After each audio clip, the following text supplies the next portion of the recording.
when you have to pee a little bit, but you're like, I could probably, hold out for a while. And then like you calculate how much time like you might have to hold out for. And then suddenly, no, I need to go now, because you realize like, it's like your body knows like, no, bro, you're not going to be able to hold out for an hour and a half, 45 minutes or wherever it might be. And then suddenly you're like, oh shit, I really need to go. 100. Yeah. But I've always had like well, not always, but I've always had like, not always, sorry. I've had issues with like peeing for some reason. Like when I was a kid, I would pee the bed, but like at abnormal ages. And I remember I went to my buddy's house for a sleepover, and my mom was worried. She was like talking to my buddy's mom, like, yo, like you should put down a garbage bag on the bed or something, because Daniel, he has issues sometimes peeing in the bed. And I remember she was like, well, there's going to be a couple of kids in the bed. Like we can't, like, it's going to be, don't worry about it. Daniel will be fine, is what she told my mom. And I was, luckily. But yeah, I remember one time I was 12 years old and I peed the bed. I had a dream where I had to pee. And then in the dream, it felt like forever. And I couldn't get it out. Finally, I got it out, and I actually peed the bed. That was crazy. That's a classic cause of peeing the bed, is that dream scenario where you need to wee in the dream. And like ideally what you do is you learn that when you're having dreams like that, you can go, oh no, this is a dream, and wake up and not pee. I was gonna say, okay, we're recording. Are you sure you want to include that? Yeah, I was gonna get way worse, dude. I was gonna say when I was younger, my mom actually took me to the doctor because I was peeing the bed, and I remember going to the doctor, and he wanted to look at my dick, right? And I was weirded out by this whole situation. But my mom was there, and I had to show the doctor my dick, and I remember like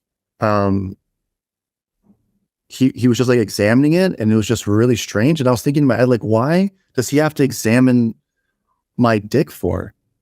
Yeah, shouldn't you be looking at my bladder? But anyways, he just told me, he's like, yo, when you go to the bathroom, make sure that you like push everything out.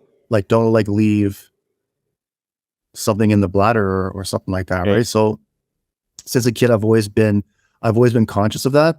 But does this happen to you? Do you get like, I don't know, I call it drippies, when you're done pissing, right? And you pull up your boxers, and then you start walking away from the urinal or from the bathroom, and like a little bit comes out and gets your boxers wet, like where your dick is. Not gonna lie, not often, but yes, that has definitely happened. Dude, it happens to me constantly, and I don't know how to prevent that from happening. Like I don't get it. I don't get how I can prevent that from happening. Absolutely. Like, do I just stand there and keep like playing with it until everything's out? Because I sometimes do that, and it still happens. They say more than 3 shakes, you are playing with it. So I don't know, maybe do 3 real big shakes. Either that, or you might be something to do with your bladder. There might be I don't know, like a valve that might not be functioning 100% or something like that. But yeah, no, I don't think well, I would say it should probably happen as regularly. Do you do any sort of like pelvic floor exercises or anything? Yeah. Can you pull your belly button towards your spine? So yeah, like I've been actually doing that for so long, for so many years, that it's automatic now. Like my belly button is being pulled towards my spine, like automatically, without me even thinking about it now, because I've been doing it for so many years. Okay, next one. Can you lift your balls up? Yes. Yes. Yeah. Well, like if you can do all that, then that sounds like that functions pretty well. Maybe it's a little valve issue, guy. Maybe your bladder's got a unique structure that has like that it's not spherical. Maybe it's got like a little dip in it somewhere, and it just sort of like does that. Have you ever tried peeing sitting down? Yeah, at nighttime when I get up, it's always sitting down because I don't want to turn on the light. So I just like get out of bed, sit down, take a piss. Yeah. Yeah. Yo, have you ever heard that song? When I shit, no, when I shit, my dick touched the water. When I dick touched the water. It's a African American song because the length of the penis is quite large for some of them, obviously, and their dicks are so long that when they shit, their dicks touch the water. Now, I was shocked by this, right, when I first heard it. And then I went to America and I went to Canada and I realized that the water in the toilet bowls in Canada and America is way higher than it is in Australia. So me hearing it as an Australian, I was like, holy fuck, man. It's like, that's a big flaccid dick, man. Like, holy shit, like that's got to be a good 14 inches flaccid, you know, like to touch the water. Cause the toilet water in the toilet bowls in Australia is at the bottom of the toilet. But in America and Canada, a lot of the water is up high, like really quite high. You're right. It is. Have you ever seen those toilets? I think they're in Europe. They have like a back part and then they have like a front part that's deeper where the water is. And the back part, like the shit will collect there. And then when you flush it, it hits that part and brings the shit down into the lower part. It's like the most inefficient toilet I've ever seen because it just doesn't make any sense to have like the shit like high up on like this like pedestal. Yeah, like I don't know why it was designed that way. What's that? Like really close to your bum. Yeah, it's fucked up. I think I've seen those in Europe. Not all of Europe. Yeah, it's a really strange toilet. My favorite toilet are bidets. God damn, they're good. Toilet built-in bidets are amazing. Oh my God. I agree.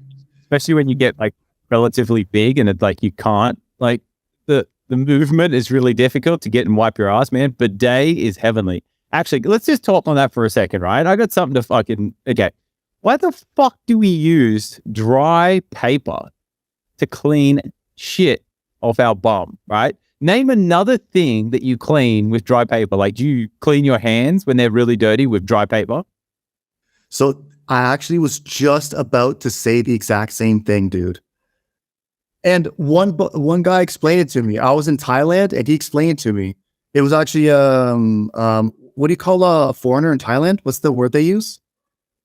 Expat? No, it's another word. The Thai people use. What's that? I know in Malaysia it's matsale. Matsale? No, I can't remember what it is in Thailand, but he was breaking it down. He said, "Yo, if your arm is dirty, what you said, what do? You don't wipe it with a paper, and if you did, there's still like some there. He's like, it makes way more sense to wash your ass with water." Correct. I'm a huge fan. So it's probably too much TMI for people, but pro tip: wet wipes, like baby wipes, and make sure that they're flushable. Okay. Don't go flushing the unflushable ones. Buy the flushable ones. Wet wipes or baby wipes and a fucking bidet. Man, it is just heaven for your butthole. Oh, amazing. I agree. Wet wipes are dope. Yeah. I'm a big supporter of wet wipes. We should boycott toilet paper. Like, what the fuck? How come toilet paper hasn't been canceled? This is bullshit. Yeah, it's ridiculous. I agree. It's ridiculous. It's expensive and it's wasteful. I agree. Completely absurd that we're still using that. Should start a movement. Clean bum holes matter. Yeah.